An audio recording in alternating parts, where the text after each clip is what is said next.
गया कि ताज़ा तरीन खबरों को देखने के लिए YouTube पर जाकर चैनल को सब्सक्राइब करें और बेल आइकन दबाना। नामक जो कंपनी है जो नागपुर से आकर उल्लासनगर की GIS मैपिंग करने का जो प्रस्ताव रखा गया था महासभा के अंदर, उसको बहुत कड़ा विरोध पूर्व महापौर पंचम कलानी और TO के पक्ष के सभी नगर सेवकों ने किया।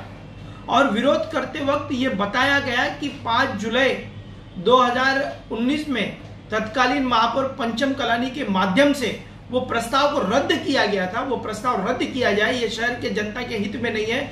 ये जो कंपनी है ये प्राइवेट कंपनी आकर उल्लासनगर में सर्वे करेगी।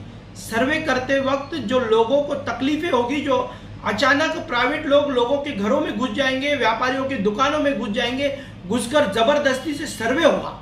इस सर्वे का हमने विरोध किया है और विरोध में यह भी दर्शाया है कि इस विरोध को करते वक्त बहुत सारे शहर के नागरिकों ने हमारे पक्ष और पक्ष प्रमुख ओमी कलानी का अभिनंदन किया है कि जिस तरीके से पंचम कलानी ने प्रस्ताव को रद्द किया था, आज उसी प्रस्ताव को प्रशासन ने लाया। पर प्रशासन ने लाते वक्त शिवसेना और भारतीय जनता पार्टी के नगर सेवक एक होकर उस प्रस्ताव को पास कर दिए गए। बताने में बहुत दुर्भाग्यपूर्ण बात है कि आज भारतीय जनता पार्टी के जो जिला अध्यक्ष जमनू पुरस्वानी कहते हैं कि जो चोर है उनको मदद की जा रही है। ये प्रश्न को लेकर मुझे आज बहुत गंभीरतापूर्वक बताया जाना है कि एक पक्ष का जवाबदार पदाधिकारी कहता है कि हम चोरों को मदद कर रहे हैं। यदि GIS मैपिंग करोड़ों रुपए का इस शहर में भ्रष्टाचार और भ्रष्टाचार क्या, मैं उनसे पूछना चाहता हूं कि उल्लासनगर के अंदर कुछ दिन पहले जो व्यापारी विरोध कर रहे थे, जो जेल के सलाखों में गए, जो कोबरो कंपनी का विरोध कर रहे थे, क्या वो चोर है व्यापारी?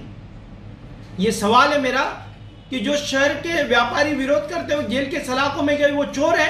यदि लोकशाही में यदि वो विरोध करते होंगे और उनको चोर कहलाया जाएगा व्यापारियों को, तो ये बहुत निंदनीय घटना है। एक भारतीय जनता पार्टी और शिवसेना इस भ्रष्टाचार के लिए महासभा में एकत्रित होकर उन्होंने ये काम पास किया हुआ है, पर इसका हम कड़ा विरोध करेंगे। और यदि कंपनी ने काम चालू किया उल्लासनगर महानगर पालिका के क्षेत्र में, तो हम कालानी स्टाइल में उसको जवाब देंगे। शिवसेना नगर सेवक अरुण आसान जी ने एक स्टेटमेंट में कहा है कि जब ये कंपनी को ठेका दिया गया उस समय महापौर पंचम कलानी के कार्यकाल में दिया गया। इस पर आपका क्या कहना? देखिए, उनको उल्लासनगर की जानकारी थोड़ी कम है, मुझे ऐसे लगता है। उनका स्टेटमेंट मैंने सुना। पूर्व महापौर पंचम कलानी ने ये प्रस्ताव को रद्द किया है महासभा के अंदर। पूरे शहर वासियों ने इसे देखा है।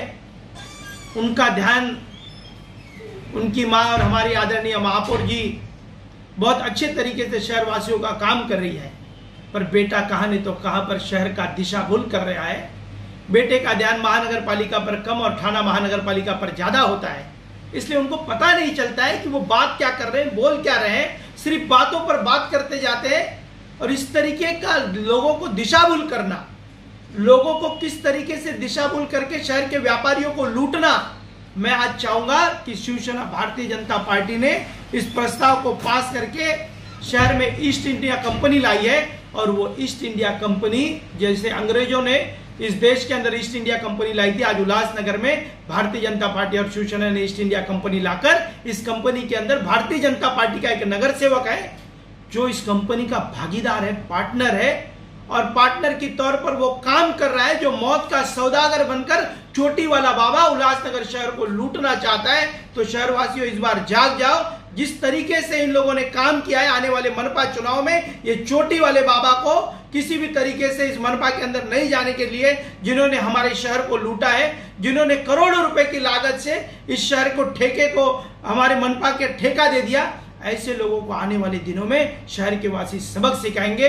और व्यापारियों के खिलाफ जो काम हो रहा है, जो शहर के आम जनता, आम झोपड़पट्टी नागरिक, स्लम क्षेत्रों के नागरिकों को जो 3% पेनल्टी लग जाएगी, ऐसे लोगों को भागीदार, चोटी वाला बाबा, मौत का सौदागर, और कहां नहीं तो कहां पर भारतीय जनता पार्टी के नगर सेवक और शिवसेना के कुछ साथियों ने जो इसमें मदद की है, मैं इसका निषेध व्यक्त करता हूं।